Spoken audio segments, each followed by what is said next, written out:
A statistical error would be like 2 or 3%. This is more like missing it by 25%. In my opinion, I think that that's fraudulent, given the fact that we are in an election year and we find ourselves having rallied to new all-time highs as a result of these false reads that we've been consistently getting from the government numbers here. So the only thing consistent about them is revisions that follow. You're listening to Kerry Lutz's Financial Survival Network, where you get valuable information you just can't find anywhere else. To thrive in today's trying times, you need the Financial Survival Network, now more than ever. Go to financialsurvivalnetwork.com and get your free newsletter and gift. Financial Survival Network, now more than ever. Welcome. You are listening to and watching the Financial Survival Network. I'm your host, Kerry Lutz. Well, hey, we got some rate cuts coming because it seems like they made a little mistake at the Bureau of Labor Statistics, and they were only off by 818,000 jobs. The more cynical among us, David, would say that they were padding the job numbers, and the less cynical would say, oh, gee, stuff happens, right? Yeah. Well, a statistical error would be like 2 or 3%. This is more like missing it by 25%. In my opinion, I think that that's fraudulent, given the fact that we are in an election year and we find ourselves having rallied to new all-time highs as a result of, these false reads that we've been consistently getting from the government numbers here. So the only thing consistent about them is revisions that follow. Why would they do such a thing? Well, of course, we are in a very important year. And as you look at elections and everything else, they're obviously trying to keep things as peaceful as possible. And that includes Jerome Powell not even talking to Congress about their print and spend issues. So, we're still jury's out on that one, I guess. And some insider leaked something or other that Powell hates Trump and wanted to see Biden get reelected, and then now I guess he's all in for Kamala, right? Yeah, I guess that's the narrative going around right now. And it's such a challenging thing because, of course, the Fed commissioner is supposed to be politically neutral, meaning that they're not supposed to be doing things for those who are getting elected. What he has misstated, though, and I think it's important to draw this emphasis, is that he's misstated that him not talking to Congress is being apolitical. Well, actually, you're supposed to talk to Congress, Mr. Powell. That is your job, to let them know that your economics are being messed up by their economic policies and the print and spend and everything that's going on. Milton Friedman showed us that it is literally the cause of inflation is this print and spend politics. So part of what I want to share with you here today is that I do not think inflation's under control. I think it's going to be going, in fact, out of control. And this next Fed rate cut is about to just spiral things in a big way. All right. So how much are they going to cut? When are they going to cut? And how good is that for the stock market? Because that's all they care about. Nailed it. Well, first addressing when are they going to cut? How much are they going to cut? The big thing that the Fed has been concerned about is rate cuts. And the reason for that is that in the late 70s, they cut too early. And this led to, we saw the recession and then inflation came back. And then Arthur Burns had to show up and really just had to stomp that thing down. So I think about inflation kind of like as a fire. Okay, right now we've got smoldering ashes, but you and I could be camping, go to sleep, and then wake up in the morning, start kicking around some of those ashes and put some new timber on there. It's going to light right back up again. Inflation is a smoldering thing. Arthur Burns had to stomp this thing out. Jerome Powell has not stomped this thing out. He has not gone to extreme levels. And in fact, the data is even leading us to say that things are getting a lot weaker right now, which is not really a great way to actually be cutting. So how much will they be cutting? I think that the Fed has to stay higher for longer. And so I think that they're not going to be cutting more than 25 basis points. I mean, you might see a 50 here right off the bat. or at a point in time where the data gets worse. But a couple things to understand with this, and that is, number one, when they cut, this is actually going to make the U.S. dollar weaker. Okay. And so if we're talking about inflation, that's an inflationary idea. Why? Because it's going to take more U.S. dollars to buy the same amount of goods and services, et cetera, as we did before. And so this is a really important point to make, because, really when we started hiking rates, that made the US dollar 25% stronger than where it was before. That's actually a big reason why we went from 9% inflation down to the lower places where we are today. It's because the US dollar got stronger. We're about to do the exact opposite thing to the dollar, as my first point here in noting that. Yeah, interestingly enough, the dollar has been getting weaker. I haven't looked at it today, but I will look at it now. It was down to right around 100 yesterday. That was up from 108 and, up from the teens last year. Now, according to a psychoanalyst guy who is a regular guest on the show, and you can take this for what it's worth, he says that weaker dollar generally portends a Republican being elected, and a stronger dollar portends a Democrat being elected. What do you think about that? Well, I think politically speaking, the Republican Party is the party, at least right now, that is for sure coming up with ideas about how to get us out of this. So one of the things that we need to understand is that how do we get out of it is going to be supply side economics. AI is going to be really low cost supply side economics, but at the cost of everyone else's job, or many jobs anyway, millions at the same time. So when you talk about deregulation or less regulation, when you talk about getting a more balanced type of a system and approach, different stimulative type of policy, those are the key things here. So the Democrats are ultimately looking at raising taxes and buying votes right now, and that is a crazy platform to be running on. All right. So speaking of AI, I just said, I'm going to solve the budget problem. I'm going to have ChatGPT do a line-by-line analysis of the 2025 budget and cut out $3.2 trillion from the budget. And wow, the first thing it did was it wanted to raise taxes. It didn't care about cutting anything. So it sounds like reminiscent of some of our members of Congress there. So then I said, under no circumstances can you raise taxes. It all must come from spending. And, it found $3.2 trillion. I mean, listen to this, like defense reductions, $800 billion over the next decade, corporate welfare cuts, $600 billion. And you could do a lot more than that, really, because it's $350 billion a year. Healthcare spending cuts, $700 billion, and that's not cutting back on anyone's health care somewhat. It's like cutting back on Medicare Advantage overpayments. All right. It's $150 billion. Negotiating drug prices, $250 billion. Medicaid eligibility reform, $200 billion. And preventive care programs, expanding them like RFK Jr., Make America Healthy Again, $100 billion. I think it could be far more than that. And then getting rid of 10% of the federal workforce, which no one would even notice, $150 billion, $200 billion agency consolidation. So anyway, we go on and on. They want to raise the retirement age to 70. I'm kind of opposed to that, but I understand it's got to come someplace.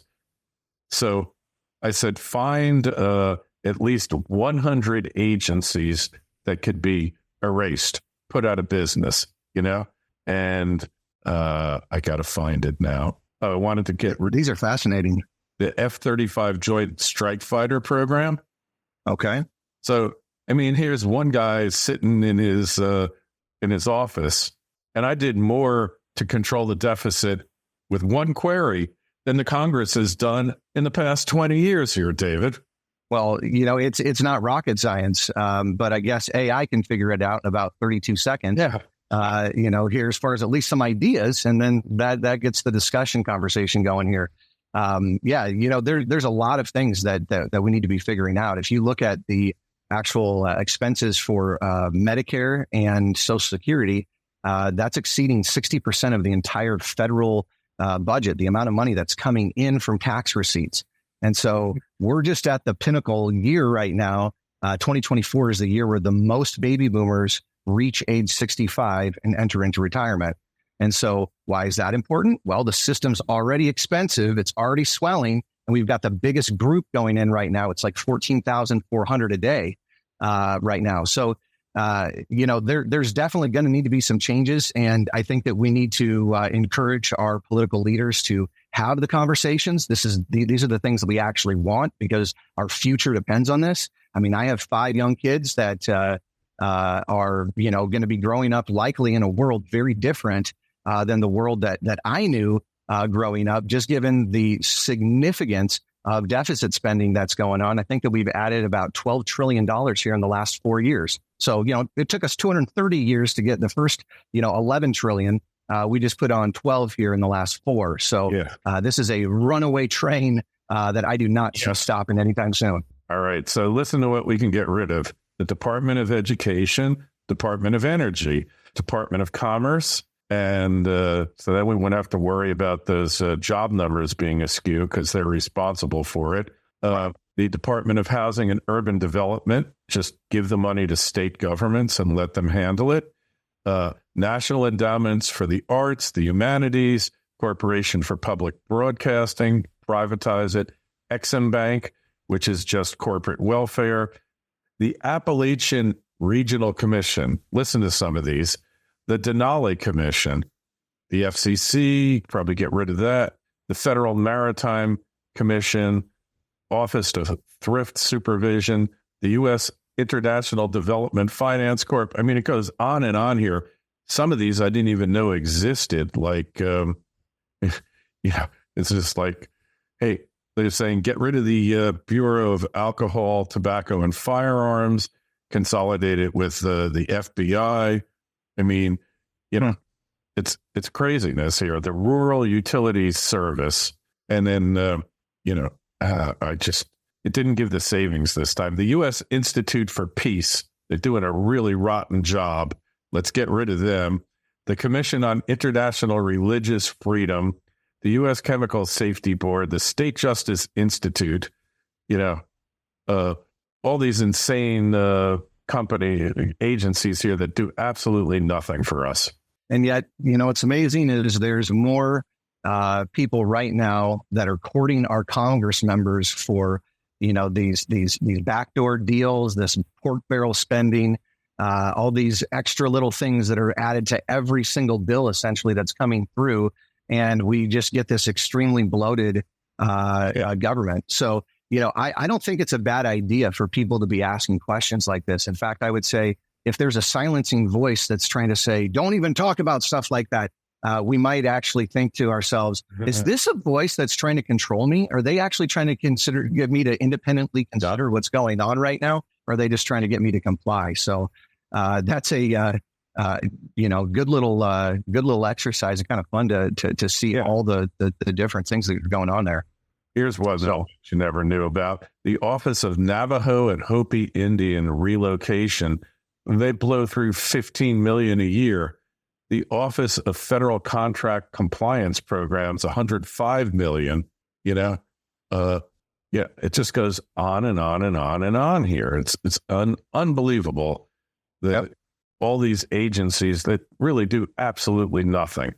Right. Well, And so to your point, all this spending is inflationary. This costs the taxpayer money. Right. And so the taxpayers are here on the hook. And of course, they don't even stick to a normal budget. They blow their budget easily every single year. No problem. By the way, that is literally taxing us. It's just the tax of least resistance because it's inflating our dollars. And we're going to be finding ourselves in a very challenging time here with those rate cuts that are going to be coming. But just to kind of get back to these couple of points, the second way that inflation happens with these rate cuts is that, yes, it's going to have a melt up in the prices of our stocks and our real estate. And so you get lower rates. Of course, that's going to be better for tech stocks through the roof. It's going to be better for real estate. It's already at all-time highs right now. Here's the deal. We're also cutting right now while we're at all-time highs. Statistically, we have had a recession 100% of the time when we have specifically done that. But this is going to cause the price of everything to go high. Of course, that's inflationary. And if you look at this melt up, melt down concept, Japan actually did this in the 80s. And the Nikkei, their exchange, actually didn't just hit a high until earlier this year. It was almost 40 years to get back up to a high. So we might be finding ourselves in a melt up moment that we may not get back to for potentially decades of time as this goes on. Right. Talk about real estate, the housing, the builders, the home builders have been hitting record highs. Right. All-time record highs. What does that tell you? It tells me that they're giving incentives for the new home that the person that's selling their home that's already existed cannot get. And so, these are timeframes right now that numbers are not operating the same way as they used to. And in fact, I think it's going to continue to progress and get worse because my point 3 is that the Japanese carry trade is actually going to be getting worse. And it's going to be unwinding a lot of the leverage globally that we've seen. So what is the Japanese carry trade? Basically, 731, Japan raised rates a quarter point. Now that's nothing. Yeah. That was the smallest raise that we just did. Nothing. But that is a big deal for a society for 20 years that hasn't raised really at all. And so what happened is they had to come to the rescue with hundreds of billions of dollars to stabilize their market. Well, what's going to take place right now is that as the United States is cutting rates, that's going to make our dollar weaker while Japan's raising rates. That makes their dollar stronger. That makes their carry trade worse, meaning the amount of money that was borrowed does not go as far in the thing that's now being leveraged against, like U.S. treasuries, U.S. stocks, et cetera. So I expect a lot more volatility as the year continues to unfold because of people unwinding these trades and the reality that this cutting Fed is going to make this far worse for Japan. And I looked up a statistic this morning. There are $4.52 trillion invested by the Japanese people. And this is not the government. And more than half of that is by the people is in long dated debt. Yeah. Literally interest sensitive debt that's going to potentially need to be unwound as this carry trade continues to get worse because the U.S. dropping rates. I think that Japan could literally unwind the entire global economy if we're not too careful here, because we are literally all tethered together climbing this mountain. If one falls, we got to put our ice picks in and stop this thing from going backwards. It's getting close. Hey, you can only kick the can down the road so far until you run out of road, right? Exactly. Speaking of running out of road, my fourth point is that, the world's now running from federal treasuries. In other words, IOUs on US dollars to more safe haven type of ideas right now. So we're seeing a broadening in the market. We're seeing gold obviously go above 2,500, stay above 2,500. Silver's made a massive move. I expect silver, by the way, to continue to ride here and surpass gold as we finish the year out. But the central bank has big dilemmas right now because they're trying to figure out how to preserve value today with today's money in order to buy tomorrow's goods. And so what they're having to do is buy gold and silver because that's the only thing that's going to keep up its value relative to commodities to electrify, et cetera. You got it. And copper is back over $4. Yep.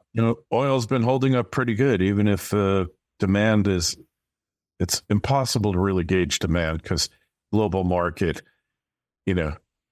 people are driving more here, they're driving less there. It's you really don't know. But Exxon, I think, put out a projection that the amount of petroleum used is going to stay constant for the next 25 years.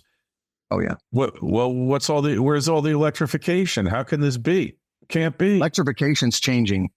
It has to change. I think we're going to be seeing more of a hybrid type of an engine model. I think Toyota has a really, really good prototype that's coming out right now. But no question, we are petroleum based. We're going to continue to be, and that's a good thing for the United States. And if President Trump gets back in, drill, baby, drill is what he continues to say. And, the United States does it cleaner and safer than anyone else in the world. Not cheaper, but cleaner and safer. In the United States, we value those two ideas, and the United States has more oil than anybody else right now. So that is a very deflationary idea. If we can produce more supply, it also takes some of the strength away from Russia and Saudi Arabia, who are in lockstep as number 2 and 3 oil producers in competition with us here.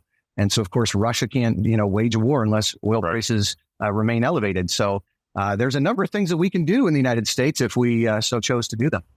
And don't forget nat gas. We have more nat gas than any other place in the world, to the point where some of it even still to this day gets flared off on the fields. Literally, when you see those giant flames when you're going by a field that's flaring because they got too much gas and there's no pipelines. You can't build pipelines. Nat gas, you'd think they'd be pushing that because everybody should have nat gas. And you've got these crazy states banning gas stoves, banning natural gas pipelines, hookups, all this. Yeah. So, hey, we're seeing that happen. We're seeing the central banks buying gold. How much longer can it go on? Good question. As I'm looking forward here again, I think that we're going to have a much choppier end of the year as we move into 25. There's a number of ways to really juice the market. I think that we're going to see the statistics start to fall apart and interventions have to start coming in. And so there's a gauntlet ahead of us as we head into this election. I mean, we've got COVID 2.0 that's likely to come. We've got, Kamala and Trump are going to start debating. I mean, Kamala's now had about 3 weeks of a facelift to her profile. And even though she's never won a single primary vote, she's never even made it to Iowa. She didn't even make it past the first round last primary. She's the horse that's running here. And so, I think that this is a gift to the Republican Party, candidly, because as the president goes, that's likely to be the way that the House goes. I think that Congress, you could actually see a sweep here coming at the end of the year. And that's, of course, if elections remain normal, we don't get into World War III, all these crazy geopolitical events don't erupt all over the world. So it's anyone's guess. But when we're looking at this, do you think the market's got it baked in the cake that Trump is going to win? I do think that the market is expecting that Trump is going to win, which is going to be positive. And I think the sentiment of that is going to continue as we move forward here into September. We're looking for leadership change. I think everyone's recognizing that. Kamala was the most unliked vice president that we've ever had, I think, in at least as far as the pollings go back. And so I do not believe that she's going to be able to turn this thing and get it. So Trump has the lead. He's got the RNC that looks more united than I guess any time I've ever seen it. So looking at the differences in messaging between kind of the DNC, which was really about hate and against and against and against, not telling us necessarily what they're for or how they're going to do something. I think that America is going to look past all that. They're going to recognize that we've got one way forward right now. And this is a time when it is not a moment to be complacent. This is a game on, need to make some things happen. We need somebody in there that has a business mind and has the ability to not just try to get votes, which, of course, no one's even running our government right now. They're just running for politics. We need people that are, bearing the line and a standard here. So I think that the market will price that in. And we will ultimately see that, but it could be a crazy rest of the year. Mm-hmm. All right. So, it's definitely going to be, we don't get into politics here because it is a family, show after all. But, this is the most insane election that I have ever seen, in every way. So, Kerry, the way I like to say it is, when political science affects my science, which is economics, I should have an answer. And so we need to understand how two different ideas can mesh together and how they affect each other. And they really are one right now. There's just, so closely aligned because of how the Fed's being run, because of all the pressures that are put on all these different things and where things are going. So the American people need to get informed.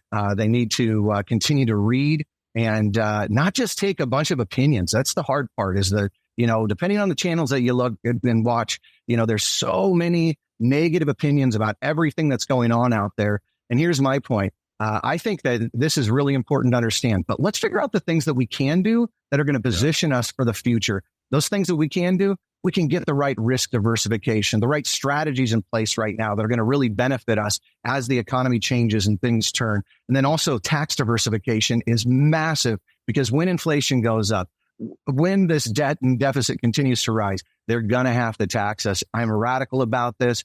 More than 1/3 of America's wealth is in baby boomers, 401ks, and IRAs.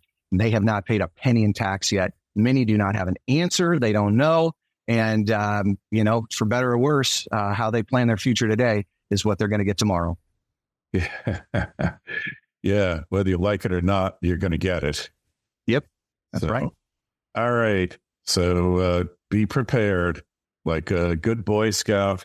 And that's what you need to do, right? Yeah, absolutely. You need to have a parachute before you get on the plane, right? So, I think it's important for people to be paying attention right now to where they are. It's kind of like most of the economic data, Kerry, as we've talked about in the past, is looking through the rear view mirror. Rear view mirror driving does not work out when we need to be windshield present. And so I think it's important to look at leading economic indicators, where we're going, manufacturing, unemployment. We just talked about that trend. These are very important ideas. People need to be paying attention, because these statistics could fall apart really fast and cause tremendous heartburn for the market and investors that are entering or nearing retirement right now. Hey, one thing I want to cover, it's not financially related, but to me, the biggest shocker of this election, of RFK Jr. getting into it, make America healthy again.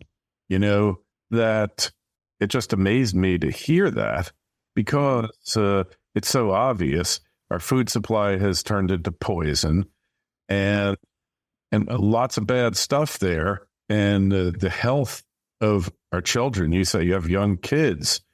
This is the kind of thing you should really be concerned about, Yeah. My wife we were just in Europe, and my wife has a little bit of a gluten sensitivity. She ate the bread, no problem whatsoever. Mm-hmm. She's going home right now, and she's like, I got to find the right wheat berries and to be able to make my own bread, because this was so good for me. Non-GMO. And so, no, there's no question that we have a lot of things right now that I think that we need to assess.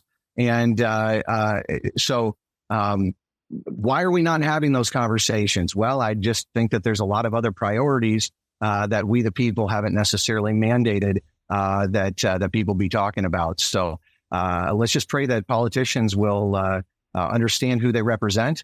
Let's hope that right now that, the people of the United States can step up and say, this is our nation after all.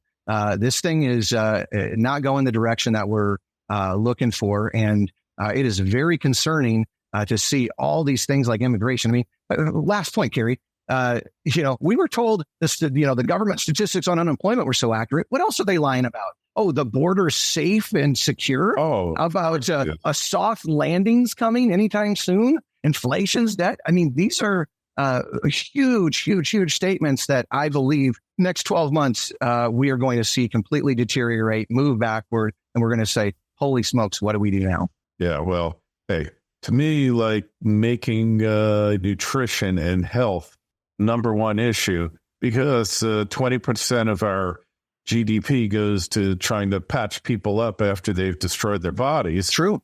And 80% of all expenditures take place with what are called the lifestyle diseases, which is smoking, it's obesity, it's high stress, people don't exercise, all these things. And to make that an election issue and take on big pharma and big ag and all of that, he's done something amazing here. I personally despise the guy for a variety of personal reasons I won't go into. I knew him from New York, but doing this, pretty amazing. Yeah, I think he's probably going to get a spot in Trump's cabinet as a result of it. And that shows Trump's bipartisan nature and wanting to work across the aisle. And I think RFK probably represents more along the line of what traditional liberals were. I mean, this is Bobby flippin' Kennedy after all. The guy's got the name, he's got the D, and I guess it was, to an independent, but he had it all. And the party has changed and has gone a different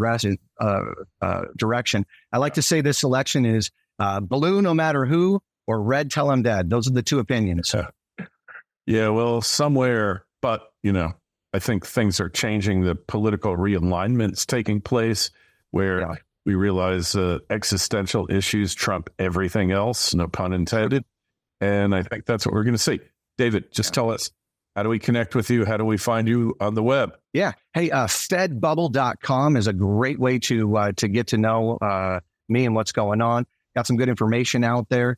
Got classes that are coming up here as the year is ending on Medicare, Social Security, taxes, retirement planning.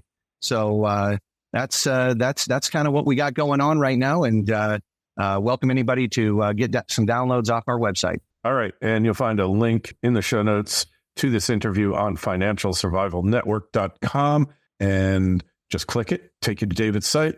While you're there, would you please sign up for our free newsletter? Got a question for David, myself, KL@kerrylutz.com is the email address. Always a pleasure to have you on, David. We'll talk to you again real soon. Kerry, pleasure's mine. Take care. Talk to you soon. Thanks for listening to Kerry Lutz's Financial Survival Network, your solution to today's trying times. For the latest, go to financialsurvivalnetwork.com. Financial Survival Network, now more than ever.